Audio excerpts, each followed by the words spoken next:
Hey, what's going on everyone? Entering Infinity here. Today I'm back with a brand new video to discuss Demon Slayer Season 2, Episode 8. Let's jump into it.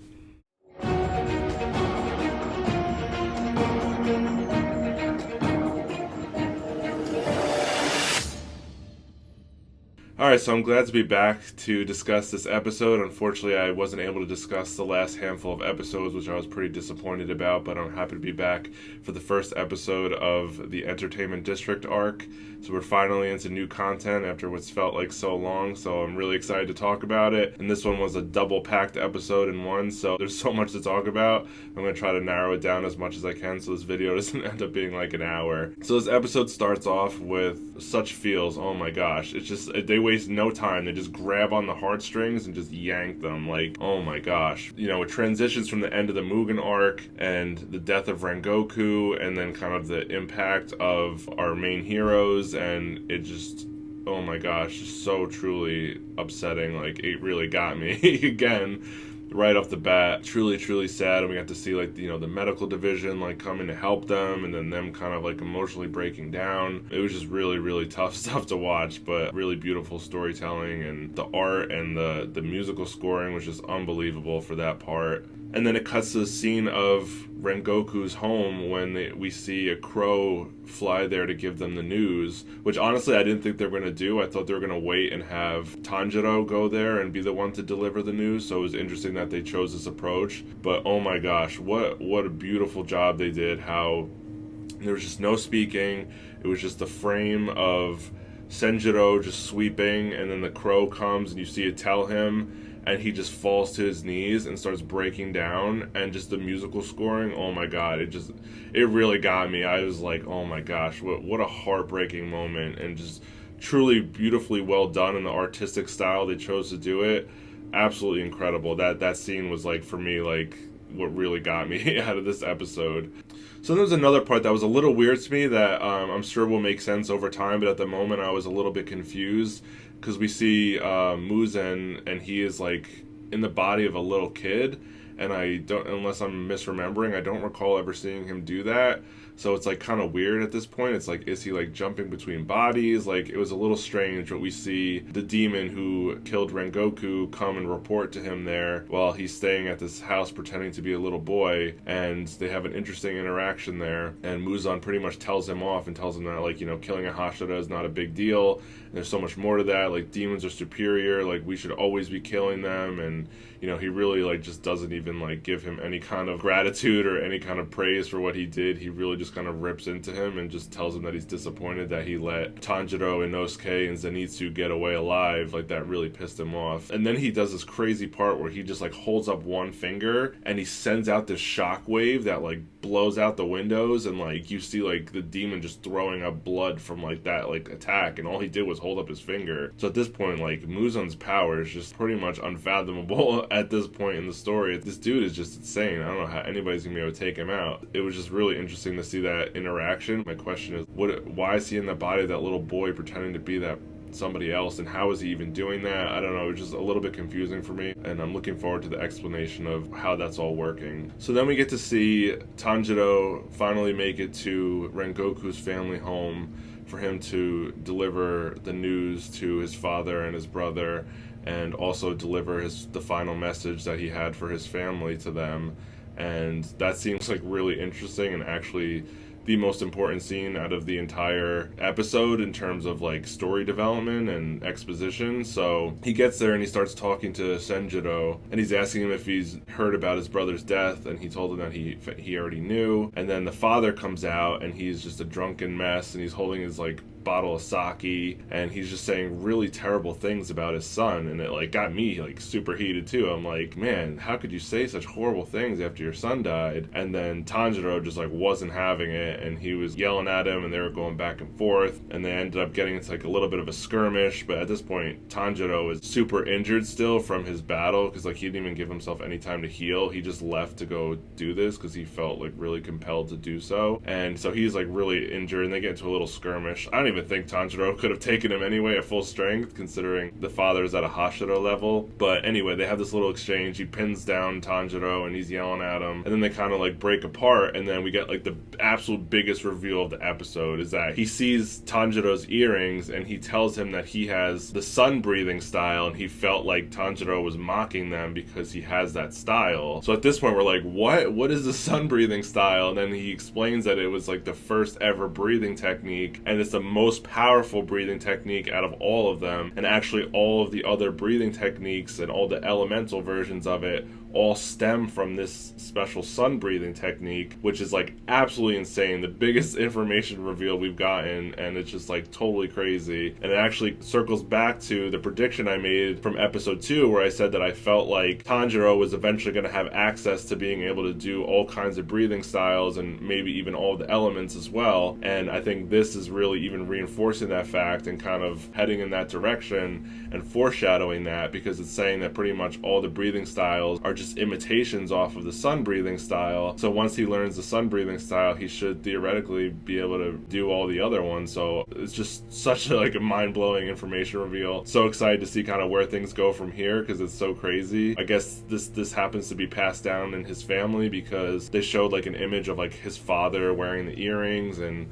obviously his father's some major character, so can't wait to figure out who he was. It's just really interesting to me that like nobody knows about the sun breathing style. You would think that would be the most basic thing that they teach everybody, that all the styles kind of stem from this one style. So it's interesting that like nobody seems to know about this, and the first person to even mention it was Rengoku's father. So I found that to be really interesting. The fact that Rengoku never even heard of it was pretty insane to me, but I guess that might have just been like a plot development thing just so that it could be revealed at this point. But it was just truly insane to find that out, and I'm just really looking forward to see kind of where that goes in the future. Also, shout out to the voice actor who voiced Senjiro. They had a really nice exchange, him and Tanjiro, in the family home, and what an incredible job voice acting. Like he totally nailed the emotion of that, and talking through the tears and the emotion, like that. The voice actor just truly nailed it, so props to him, special shout out to him. That was just truly a phenomenal job that really stood out to me in this episode. And another thing that I liked was when he gave Tanjiro Rengoku's sword guard that's in the shape of like a little flame. I thought that was a truly selfless act and a really beautiful moment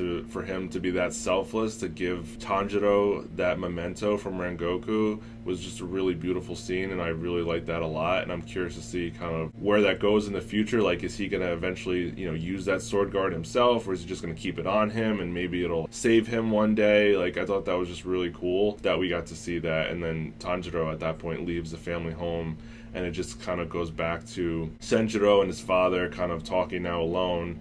And Senjiro tries to tell him what, his brother's final words were to him, and he was just drinking again, and he didn't want to hear it, and he was saying more horrible things. And then, he ends up just telling him what it was, and, it really got to the father, and he really just started breaking down at that point, and he stopped drinking. And as mad as I want to be at him for the things that he said, it's, like, really hard to blame the guy after the amount of grief that he's going through right now. Not only, like, that Rengoku died, but he was already dealing with so much grief, and he had already kind of fallen apart from his wife passing away, that now his son died, and now the dude is just like an absolute mess and just completely falling apart. And it's just really, truly heartbreaking to see that. But it feels like Rengoku's last words to him really hit home. So I'm hoping that we get to see more of this family in the future, and I hope that they don't just kind of get written off and never shown again, because I really want to see a turnaround story for them. I would really like to see a happy ending to this family, and I'm hoping that the father kind of adopts Rengoku's fiery, passionate spirit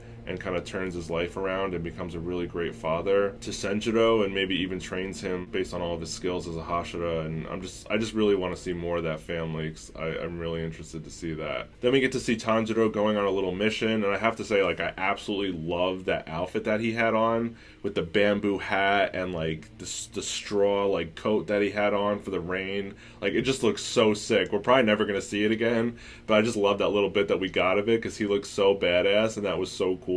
But it was a pretty lower level demon. I think they just wanted to just mix in a little bit of action to the show, and honestly it was like probably like the least interesting part of the whole episode, because there was so much exposition and amazing story going on that the action just felt like, the most insignificant part of this episode. But it was actually really nice to see Tanjiro and Nezuko kind of working together. It seems like they've really gotten a lot of development in their fighting, and they seem to be like perfectly in sync and like tag teaming and fighting together. And I really like seeing that, because I think that was big development for them, that we got to see them do that, and we get to see eventually Tanjiro take out the demon using his fourth water style, and that was just really beautiful animation, really nice little scene. My favorite part of that was seeing the teamwork between Tanjiro and Nezuko. So then at the end of the episode, we get introduced to the Sound Hashira Tengen Uzui, and we see him, trying to kidnap some little girls from the Butterfly Mansion because he needs them for a mission, but like he was taking them against their will, so like all the girls were like freaking out. So it was a pretty funny little scene that went on there until Tanjiro got there and he was like, "Yo, bro, what are you doing? Like, put those girls down." And he's like, "I'm your Hashira, like you have to do what I say." And he's like, "I don't recognize you as a Hashira." And like Tanjiro's like ready to throw down to save those little butterfly girls. So again, it's like a little bit of a skirmish. And then like I loved when Inosuke and Zenitsu were like ready to back him up, and they were like perched on like the fence. Like that was like my favorite part of that. I'm like, let's go. They're like squatting up, like ready to like throw down. I thought that was really cool. And they get into it a little bit, and then they end up deciding that the Hashira was going to take the three of them with him on the mission to the entertainment district instead of taking the girls. So they agree to do that so that they could, be the heroes and save the girls. So they didn't really give us too much as to what they're going to be doing in the entertainment district, just that they had to go there. So really cool. I loved kind of seeing that little bit of exchange. I love seeing Tanjiro kind of stand up to him and not even really care that he's like a Hashira. He's like, just acting like a boss, and I really love that from him. And I'm really excited to learn more about this Hashira, because I find them to be super interesting. They really remind me of Bleach captains, who I absolutely love. So I really want to get more of them, because like we didn't get any information about Rengoku until, the Mugen Train arc, and it made me just absolutely fall in love with his character. So I feel like once we kind of get that information about all of them, I think we're just really going to like really fall in love with these characters. But yeah, that's it for pretty much the episode recap. But my biggest question kind of at this point is really curious to know what the process is to replace a Hashira. Similar, again, kind of drawing the parallels between Bleach. It's like when a Bleach captain, is out of the picture, they have a different process to appoint the next captain. So I want to know, like, what is the process to appoint a Hashira after Hashira's been killed? Like, does it have to be like, is it just a vote and a nomination? Is it some kind of like demonstration of, a certain ability, like how in Bleach they have to demonstrate a Bankai? Like, I'm really curious to know, one, what that process is, two, who's going to fill that role, and three, like, are they even going to fill it, or is it going to remain vacant until maybe Tanjiro gets it at the end of the series? I think that they're going to want to fill that vacancy, considering how everything's been escalating with the demons. And I'm really excited to see who actually gets to fill that role and kind of how they get to that point. But yeah, that's all I have for this episode. Absolutely incredible. I can't rave about it enough. This is just one of the best animes I've ever seen. Everything about it is just literally perfection. The storytelling, the art, the animation, the musical scoring, like just everything about it is just constantly like just hits it out of the park. And whenever you think it can't get any better, it just keeps getting better. So I'm really excited for this arc. I can't wait to see what more comes of it. This was such a great episode.